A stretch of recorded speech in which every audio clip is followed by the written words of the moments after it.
Hello' everyone, মই সৃষ্টি। বহুত দিনৰ পিছত আপোনালোকলৈ ভিডিঅ' লৈ আনিছোঁ, গতিকে আজি অকণমান অকৱাৰ্ড ফিল হৈ আছে। এই ভিডিঅ'তে ক'বলগীয়া হয়, আজিও কৈছোঁ। প্ৰথমতে আপোনালোকক চৰি, মই ইউটিউবত একেবাৰেই কনচিষ্টেঞ্চি মেইনটেইন কৰিব পৰা নাই।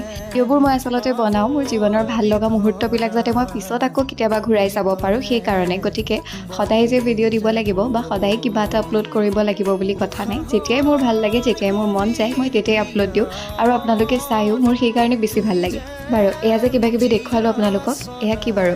আচলতে যোৱা 26, 27 আৰু 28 মে' তাৰিখে মাধৱদেৱ কলাক্ষেত্ৰত শ্ৰী শ্ৰী বদলা পদ্মাৱতীৰ 480 সংখ্যক জন্ম জয়ন্তী উদযাপন কৰা হৈছিল তিনিদিনীয়াকৈ।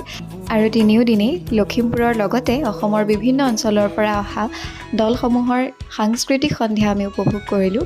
লগতে আমিও নাচিছিলোঁ বাৰু, কিন্তু সেই সময়ত চলি আছিলে মোৰ ফাইনেল এক্সাম। গতিকে মই ভিডিঅ'বিলাক ৰেণ্ডমলি কৰি থৈছিলোঁ, কিন্তু এডিট কৰি আপোনালোকক দেখাবলৈ মই একেবাৰে সময় নাপালোঁ।